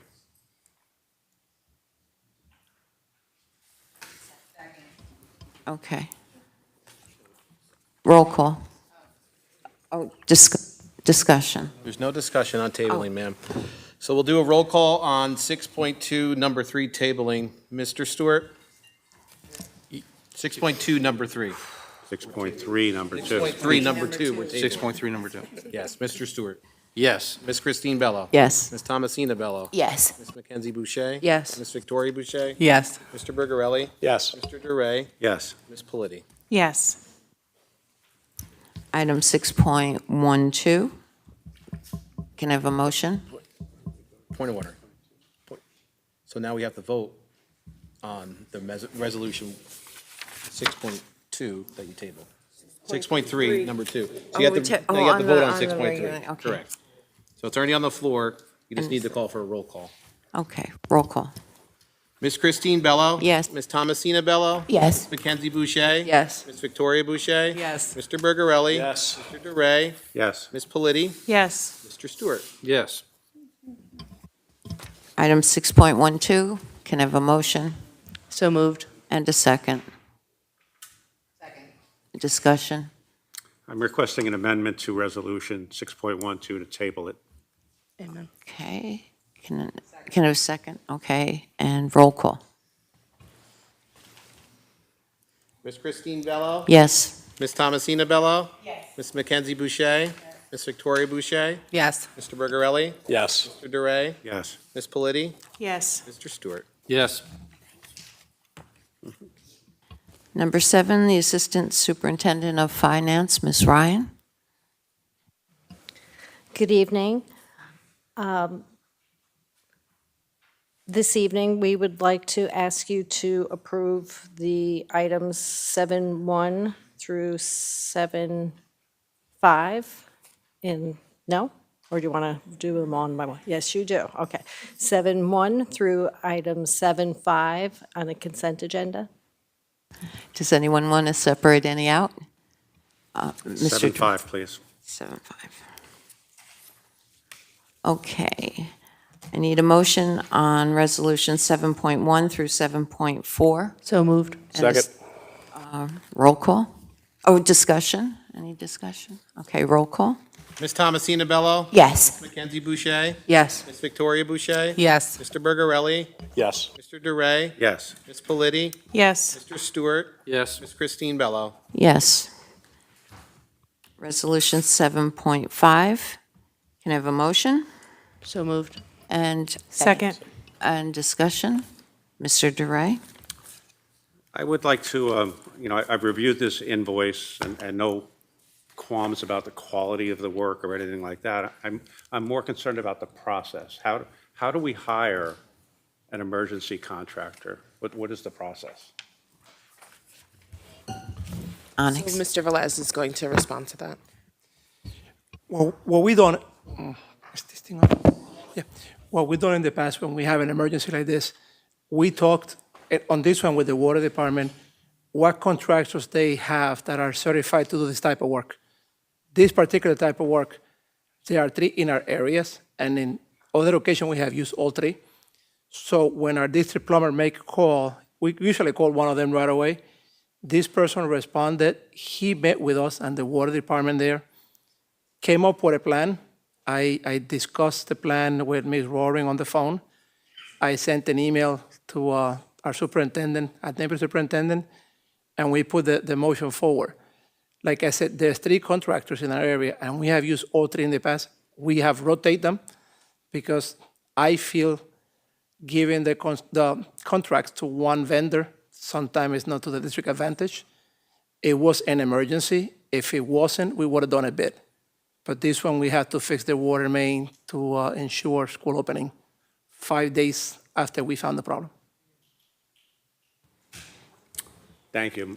Next question. Regarding emergencies, we have lots of emergencies within the school system that we plan for. We have fires, we plan for them. Active shooters, we have plans. Weather, we have plans. I'm curious if we have plans for emergency contractors, and the reason I'm beating the drum is that's what I do for a living. So I know what it's like to be on both sides of the fence. So when you hire an emergency contractor, do we get the rates before we hire the contractor? The pay rate for the employees is prevailing wage.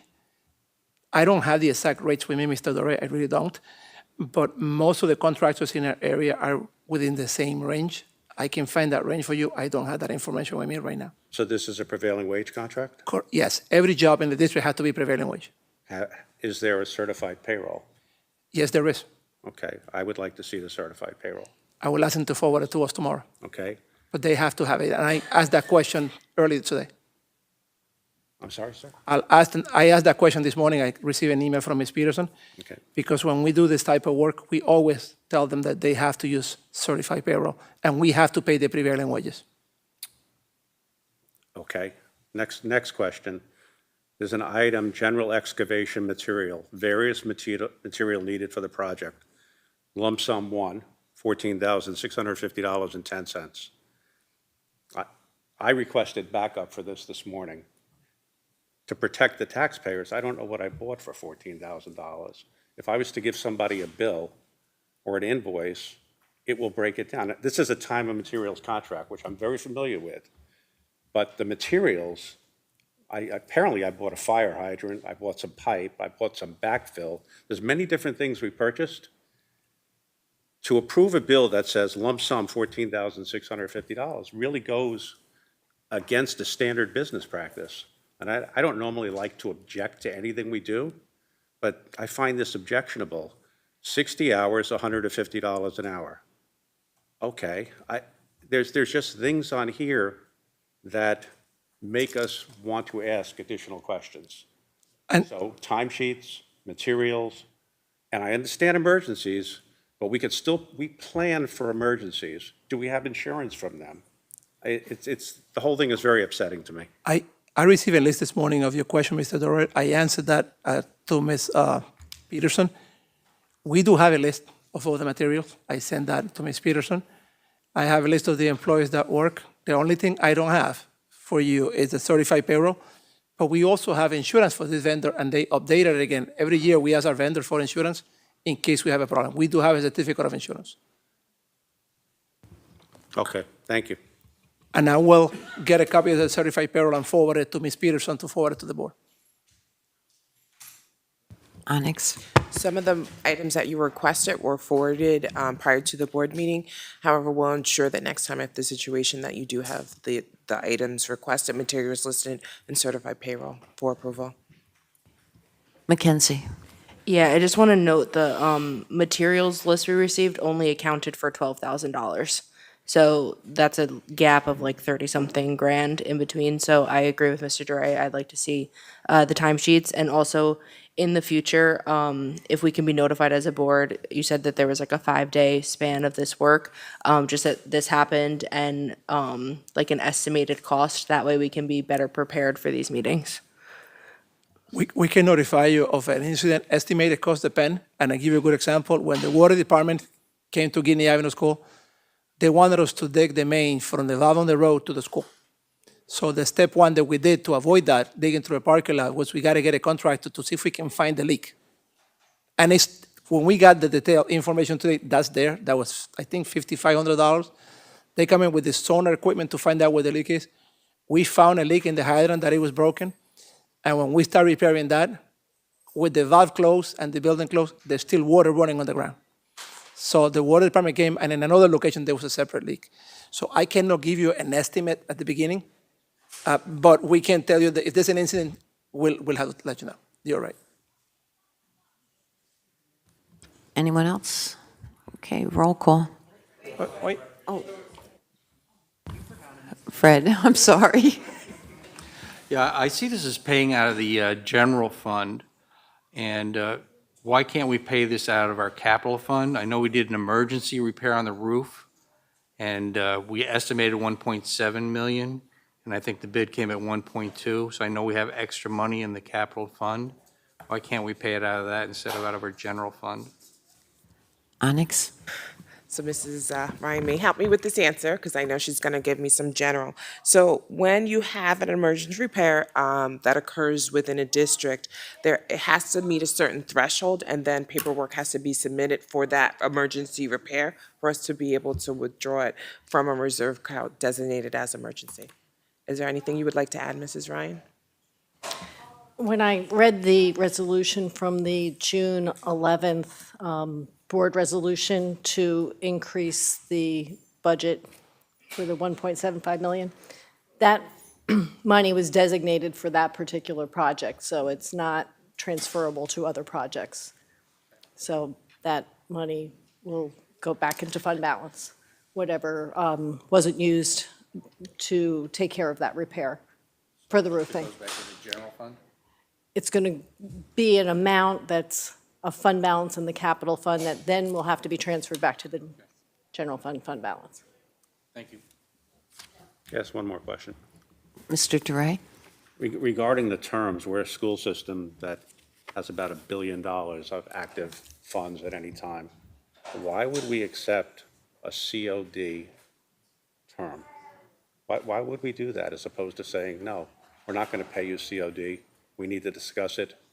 You know, standard business terms, 30 days, 45 days. Instead, I'll read the payment terms, because if we don't pay them right now, payment due upon receipt. Customer agrees to pay a 10%, that's $5,100, late charge of all payments which are more than 7 days late, plus all cost of collection, including reasonable attorney fees in the events that payment is not made. So the due date is 9/5.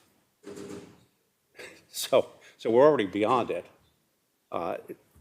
So I don't understand. Why would we do that? Somebody tell me.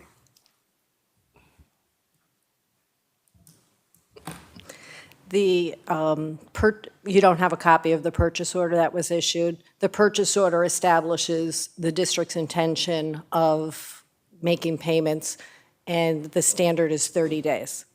So people can write whatever they want on these pieces of paper, and the commitment that the district made is defined by the purchase order. Mackenzie?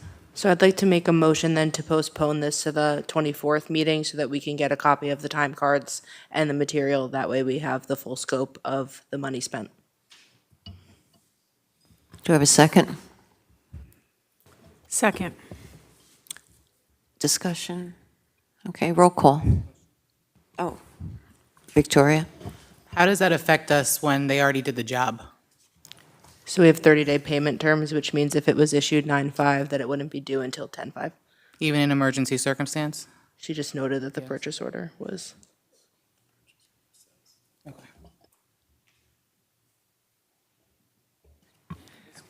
Because this is an emergency project, the work has been completed. I'm trying to figure out the words to best describe this. So we had an emergency project. There's definitely some terms that we need to meet by the vendor. We can definitely ask for those things to be forwarded to the board. However, delaying the payment would not, in terms of other vendors, we have to remember within the city of Newburgh, there's very few vendors that can execute this type of work. So we have to also note that for the community, we have to try to keep good relationships with those vendors. So if we have another plumbing issue where we need something fixed, this occurred probably 2 days before school opening and they came out and they fixed this. We need to make sure that we're keeping those good business relations. We do hear loud and clear in terms of the cost estimates and different things within the vendor, but I just want to make the board aware of that. I'm trying to understand. So the date is 9/5. You're saying we have 30-day payment terms, so it's not due till 10/5. We're having a meeting, I think, on the 24th. If we had a meeting and said, we have everything we need, we see the purchase order, we see the certified payroll, we see the materials breakdown, we see all that and say, okay, we're good to pay, won't we still be able to make the terms and not offend a vendor? I'm not trying to keep anybody's money or offend anybody, but all of our discussion can take place within terms. You're correct.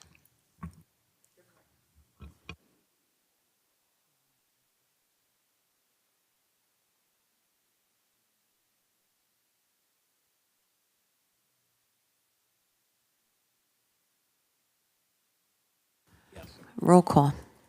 Postpone, Ms. Mackenzie Boucher? Yes. Ms. Victoria Boucher? Yes. Mr. Bergarelli? Yes. Mr. DeRay? Yes. Ms. Politti? Yes. Mr. Stewart? Yes. Ms. Christine Bello? Yes. Ms. Thomasina Bello? Yes. Number 8, Assistant Superintendent of Curriculum and Instruction, Secondary. Good evening, Madam President. The Curriculum Instruction Division presents items agenda, 8.1, agenda items 8.1 and 8.2 for your consideration and consent. Does anyone want to separate any out? Can I have a motion? So moved. And a second? Okay. Roll call? Ms. Victoria Boucher? Yes. Mr. Bergarelli? Yes. Mr. Duray? Ms. Politi? Yes. Mr. Stewart? Yes. Ms. Christine Bello? Yes. Ms. Thomasina Bello? Yes. Ms. Mackenzie Boucher? Yes. Number 9, Assistant Superintendent of Exceptional Learners, Mr. Bear. Good evening, Madam President. Exceptional Learner Division has item 9.1 for the board's consideration. Can I have a motion? So moved. And a s- Second. Discussion? Roll call? Mr. Bergarelli? Yes. Mr. Duray? Yes. Ms. Politi? Yes. Mr. Stewart? Yes. Ms. Christine Bello? Yes. Ms. Thomasina Bello? Yes. Ms. Mackenzie Boucher? Yes. Ms. Victoria Boucher? Yes. Thank you. That concludes my items. Can I have a motion to adjourn? And a Second. Second. Roll call? Mr. Duray? Yes. Ms. Politi? Yes. Mr. Stewart? Ms. Christine Bello? Yes. Ms. Thomasina Bello? Ms. Mackenzie Boucher? Yes. Ms. Victoria Boucher? Yes. Mr. Bergarelli? Yes.